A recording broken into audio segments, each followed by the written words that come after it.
¿Crees que conoces la historia de Jonás?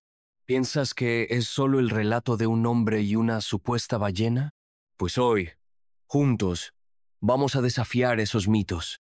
Vamos a desmantelar malentendidos arraigados y a descubrir verdades profundas. Verdades que la mayoría de las veces son pasadas por alto. Así que hoy nos haremos preguntas cruciales. Preguntas que quizás nunca antes te atreviste a responder. ¿Fue realmente una ballena o la Biblia nos revela algo más sorprendente? ¿Es Jonás una simple parábola? ¿O el Señor Jesús mismo garantiza su historicidad? ¿Y cuál fue la escandalosa y real razón por la que Jonás huyó de Dios? Les aseguro que es más profunda y oscura de lo que comúnmente se cree. Si amas la palabra de Dios tanto como nosotros y anhelas conocer sus verdades sin filtros, te invitamos a suscribirte a nuestro canal y a activar las notificaciones. Así no te perderás ninguno de nuestros próximos videos, donde seguiremos contándote las verdaderas historias de la Biblia. Para sumergirnos en la historia del profeta y el gran pez, debemos viajar al siglo VIII a.C. Israel, el reino del norte, vive un aparente apogeo bajo el rey Jeroboam II. Hay prosperidad material y fronteras expandidas, pero esta riqueza esconde una profunda oscuridad espiritual. La idolatría es rampante, la injusticia corroe la nación. El pueblo de Dios, aunque externamente bendecido, se ha alejado de él. Este es el Israel de Jonás, hijo de Amitai. No es un profeta novato, ya era conocido. Segundo de Reyes 14 nos dice que Jonás había profetizado éxito para este mismo rey impío que hizo lo malo ante los ojos de Jehová. Por lo tanto, su problema no es la falta de fe en el poder de Dios. Su lucha es más íntima. Es con la naturaleza misma de Dios. Específicamente, con su misericordia hacia los enemigos de Israel. ¿Y qué enemigos eran? En el horizonte se alza una sombra creciente. El imperio asirio, una potencia militar brutal, conocida por su crueldad sistemática y su sed de sangre. Su capital, Nínive, era el epicentro de este poder temido. Sus anales registran con orgullo empalamientos y desollamientos. Y es a esta Nínive, a este nido de brutalidad, a donde Dios envía a Jonás, no para anunciar su destrucción incondicional, sino para llamar al arrepentimiento, para ofrecer una vía de escape. Aquí yace el corazón del conflicto de Jonás. ¿Cómo podría Dios mostrar misericordia a un enemigo tan vil como Asiria, mientras su propia nación, Israel, se tambalea espiritualmente? ¿No sería esto una traición a su pueblo escogido? Este dilema teológico, un entendimiento torcido de la justicia soberana de Dios, atormenta a Jonás. Su respuesta es huir, no por miedo físico, sino por este conflicto interno. Busca un barco en Jope, no hacia el este, a Nínive, sino hacia el oeste, a Tarsis, el extremo opuesto del mundo conocido. Un intento desesperado por escapar, no solo de una misión, sino de la voluntad activa de Dios. Pero Dios es el verdadero protagonista. Su soberanía se manifiesta sobre la naturaleza, las naciones y, crucialmente, sobre el terco corazón de su propio profeta rebelde. La palabra de Jehová vino a Jonás, hijo de Amitai, con una orden clara. Levántate y ve a Nínive, aquella gran ciudad, y pregona contra ella, porque ha subido su maldad delante de mí. La orden fue directa, sin ambigüedad alguna. ¿Qué hizo Jonás, el siervo del Altísimo? Se levantó, ciertamente, pero no para ir a Nínive. Se levantó para huir de la presencia de Jehová. ¿Huir de Dios? ¿Acaso es eso posible? Jonás intentó lo imposible. Se dirigió a Tarsis, una ciudad lejana, en dirección completamente opuesta. Nínive al este, Tarsis al oeste extremo, Descendió a Jope, un puerto importante, y encontró una nave. Pagó su pasaje. Fue un acto deliberado, calculado. Entró en la nave para irse con ellos, lejos, muy lejos de la presencia de Jehová.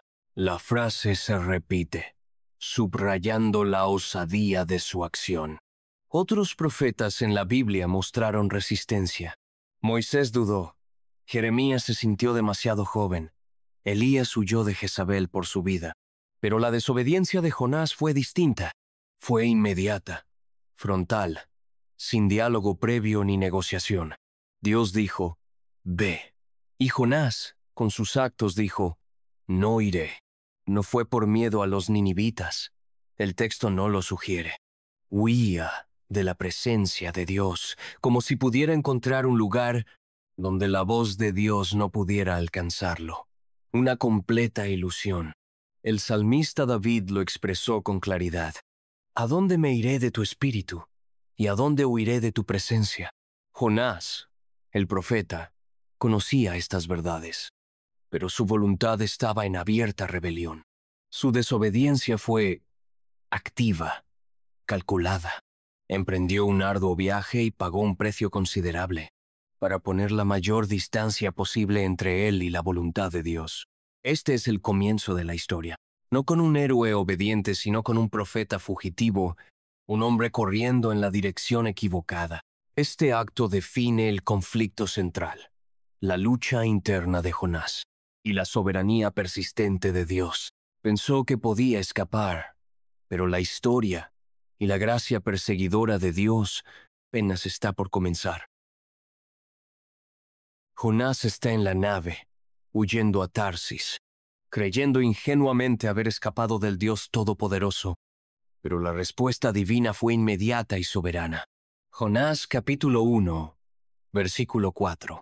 Pero Jehová hizo levantar un gran viento en el mar. No fue una casualidad, fue una acción divina directa.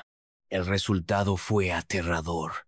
Hubo en el mar una tempestad tan grande que se pensó que se partía la nave.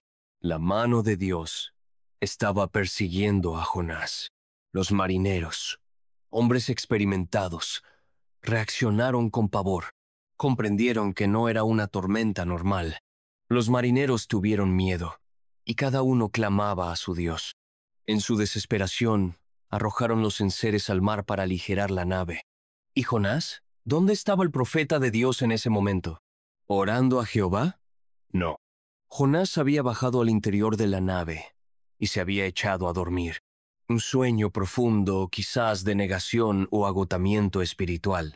El capitán, alarmado, lo encontró y lo reprendió. ¿Qué tienes, dormilón? Levántate y clama a tu Dios. Quizá Él tenga compasión de nosotros y no perezcamos. ¡Qué ironía! Un pagano exhortando al profeta de Dios a orar. La situación era desesperada. La tormenta no amainaba. Los marineros tomaron otra decisión, intuyendo una causa moral, y dijeron cada uno a su compañero, «Venid y echemos suertes, para que sepamos por causa de quién nos ha venido este mal». Creían que alguien a bordo era el responsable. Echaron suertes, un método antiguo para discernir una verdad oculta, y la suerte cayó sobre Jonás. No fue azar, fue la providencia divina en acción. La mano de Dios, una vez más, señalaba inequívocamente al culpable. Dios estaba cerrando todas las vías de escape. Primero la tormenta, ahora el sorteo infalible. Cada circunstancia fue milagrosamente orquestada para confrontar a Jonás y exponer su pecado. Estaba acorralado por el Dios del que intentaba huir, aprendiendo de la manera más dura que el poder de Dios. Alcanza los confines del mar y persigue al desobediente. La suerte ha caído sobre Jonás. Todos los ojos están en él. Los marineros, aterrorizados, lo interrogan con urgencia. Jonás ya no puede esconderse y confiesa con franqueza: «Soy hebreo y temo a Jehová, Dios de los cielos, que hizo el mar y la tierra seca. Qué irónico. El que teme a Jehová estaba precisamente huyendo de él. Al oír esto, aquellos hombres temieron sobremanera. Si antes temían a la tormenta, ahora temían al Dios de Jonás. Consternados, le dijeron, ¿por qué has hecho esto? Pues ya sabían que huía de la presencia de su Dios. Le preguntan desesperados, ¿qué haremos contigo para que el mar se nos aquiete? Jonás, admitiendo su culpa, les da la única respuesta, tomadme y echadme al mar, y el mar se os aquietará, porque yo sé que por mi causa ha venido esta gran tempestad sobre vosotros. Pero, asombrosamente, los marineros no lo hicieron de inmediato, mostrando una compasión que contrasta con la actitud de Jonás. Aquellos hombres trabajaron con ahínco para hacer volver la nave a tierra, pero sus esfuerzos fueron en vano, mas no pudieron. Solo entonces cedieron, pero no sin antes orar a Jehová, al Dios de Jonás. Te rogamos ahora, Jehová, no perezcamos nosotros por la vida de este hombre, porque tú, Jehová, has hecho como has querido. Reconocieron la soberanía absoluta de Dios. ¡Qué fe tan repentina! Solo después de esta oración, lo arrojaron al mar. Instantáneamente, el mar se aquietó de su furor. La reacción final de los marineros es aún más impactante. Y temieron aquellos hombres a Jehová con gran temor. Era un temor reverente que los llevó a la adoración. Ofrecieron sacrificio a Jehová e hicieron votos. Estos marineros paganos, a través de la desobediencia de Jonás, pasaron de la idolatría a la fe en el único Dios verdadero. Su respuesta es un testimonio silencioso contra la rebelión del propio profeta y una joya inesperada en esta oscura historia. Jonás ha sido arrojado al mar. ¿Fue este su fin? No, la Biblia nos da una respuesta asombrosa. Pero Jehová tenía preparado un gran pez que tragase a Jonás. No fue una casualidad. Fue un acto soberano y providencial.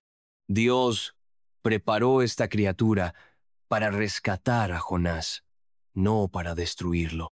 Y estuvo Jonás en el vientre del pez 3 días y 3 noches. Este detalle temporal es crucial, pues como vimos, Jesús lo usaría como la señal de Jonás, prefigurando su propia muerte y resurrección. Pero, ¿qué tipo de criatura era? ¿Una ballena? La palabra hebrea original es Dag Gadol. Dag significa pez y Gadol significa grande. Literalmente, un gran pez. La Biblia no especifica la especie, no dice ballena. La tradición de ballena viene principalmente de la traducción griega ketos, que significa monstruo marino o pez enorme. Lo crucial no es la taxonomía exacta de la criatura, sino la acción soberana de Dios. Jehová la preparó. Pudo ser un cachalote, un tiburón ballena o una criatura única creada por Dios para esta tarea milagrosa. El milagro no necesita validación científica, sino fe en el poder de Dios. El énfasis está en la intervención divina. La supervivencia de Jonás en ese ambiente hostil, oscuro y sin aire, es un testimonio del poder protector de Dios. El gran pez representa tanto el juicio como la gracia. Juicio, porque Jonás está confinado, consecuencia de su desobediencia. Gracia, porque está vivo, rescatado de ahogarse, y se le da una oportunidad para arrepentirse. El vientre del pez se convierte en un lugar de encuentro forzado entre el profeta fugitivo y el Dios misericordioso. La Biblia es precisa. Un gran pez. Y eso es suficiente para maravillarnos ante la obra de Dios. En el vientre del gran pez, en la oscuridad y la angustia, oró Jonás a Jehová su Dios. Su oración es un salmo lleno de alusiones a las Escrituras. Comienza describiendo su situación desesperada. Clamé de mi angustia a Jehová, y él me oyó. Desde el seno del Seol clamé, y mi voz oíste. Notemos el tiempo pasado. Me oyó, oíste. No es que ya haya sido liberado, es una poderosa expresión de fe. Confía absolutamente en que Dios ha escuchado y actuará. Reconoce la mano de Dios. Me echaste a lo profundo. Describe el terror, pero una chispa de fe renace. Mas aún veré tu santo templo. Se sintió en el punto más bajo, en los cimientos de los montes, prisionero de la muerte. Pero aquí viene el giro crucial. Mas tú sacaste mi vida de la sepultura. Oh Jehová, Dios mío. De nuevo, el tiempo pasado. La mayoría de los comentaristas cree que esta oración ocurre mientras aún está en el pez. Es una asombrosa declaración de fe anticipada, agradeciendo la liberación como si ya hubiera ocurrido. Cuando mi alma desfallecía en mí, me acordé de Jehová. Luego, contrasta su fe con la idolatría. Los que siguen vanidades ilusorias, su misericordia abandonan, y concluye con una promesa y una alabanza vibrante. Mas yo con voz de alabanza te ofreceré sacrificios. La salvación es de Jehová. Esta oración nos enseña sobre la verdadera fe, que se aferra a Dios en la desesperación más absoluta y alaba por la liberación futura como si fuera un hecho consumado. Es una oración de arrepentimiento, confianza y rededicación, pronunciada desde un lugar inverosímil. El corazón del profeta debía volverse a Dios en fe y arrepentimiento, y eso es exactamente lo que vemos en esta poderosa oración. Hemos visto la desobediencia de Jonás, la tormenta y el gran pez. Pero, ¿por qué huyó en primer lugar? ¿Fue por miedo? La Biblia revela la impactante respuesta, no al principio, sino al final. En el capítulo 4, después del arrepentimiento masivo de Nínive, después de que Dios perdona a la ciudad, Jonás revela su motivo, y es escandaloso. Jonás capítulo 4, versículo 1. Pero Jonás se apesadumbró en extremo, y se enojó. ¿Enojado? ¿Por un avivamiento sin precedentes? Sí, está furioso, amargamente resentido, y en su enojo se queja a Dios, confesando la verdadera razón de su huida. Ah, Jehová, ¿no es esto lo que yo decía estando aún en mi tierra? Por eso me apresuré a huir a Tarsis, porque sabía yo que tú eres Dios clemente y piadoso, tardo para la ira, y de grande misericordia, y que te arrepientes del mal. Esta es la impactante confesión. No huyó por miedo al fracaso, ni por peligro físico. Huyó porque sabía que Nínive podría arrepentirse y que Dios, siendo quien es, los perdonaría. Jonás no quería que sus enemigos, los brutales asirios, recibieran la misericordia de Dios. Prefería su destrucción. Sufría de un nacionalismo exacerbado, un celo amargo, un prejuicio impactante contra la gracia de Dios. Su teología era correcta, pero su corazón estaba lleno de odio. Estaba tan frustrado con la misericordia de Dios que le pidió la muerte antes que ver a sus enemigos salvados. Esta es la escandalosa verdad. No fue cobardía, fue una profunda objeción teológica a la amplitud del amor de Dios. Un profeta de Dios, disgustado por la gracia de Dios. Esta revelación nos obliga a examinarnos a nosotros mismos. ¿Limitamos inconscientemente la gracia de Dios? Jonás nos confronta con la fealdad de esa actitud. Jonás, a regañadientes, obedece esta vez la orden de Dios. Entra en Nínive, una ciudad inmensa para su tiempo, notoria por su maldad y su brutalidad, y entrega su mensaje divino, corto, directo y aterrador. De aquí a 40 días, Nínive será destruida. 8 palabras en hebreo. Un ultimátum sin adornos. La reacción es uno de los milagros más grandes de la Biblia. Y los hombres de Nínive creyeron a Dios. Esta ciudad endurecida por el pecado escuchó y tomó el mensaje en serio. Su respuesta fue inmediata y total. Proclamaron ayuno y se vistieron de cilicio, desde el mayor hasta el menor de ellos. La noticia llegó hasta el rey de Nínive, el hombre más poderoso de la tierra, y su reacción fue igualmente asombrosa. Se levantó de su trono, se despojó de su majestad, se cubrió de cilicio y se sentó sobre ceniza. Emitió un decreto oficial para un ayuno total, incluso para los animales, y ordenó un clamor a Dios con fuerza y, crucialmente, un cambio de vida. Y conviértase cada uno de su mal camino, de la rapiña que hay en sus manos. No era un ritual vacío, sino un abandono real del pecado. En su decreto, el rey expresa una tenue pero vital esperanza. ¿Quién sabe si se volverá y se arrepentirá Dios y no perezcamos? No había garantía, pero se aferraron a la posibilidad de la misericordia. El Espíritu de Dios obró poderosamente, convenciendo de pecado a toda una ciudad. La respuesta de Dios fue igualmente llena de gracia. Y vio Dios lo que hicieron, que se convirtieron de su mal camino, y se arrepintió del mal que había dicho que les haría, y no lo hizo. Nínive fue salvada, un faro de esperanza que muestra que nadie está más allá del alcance de la misericordia redentora de Dios. Nínive se ha arrepentido y Dios la ha perdonado.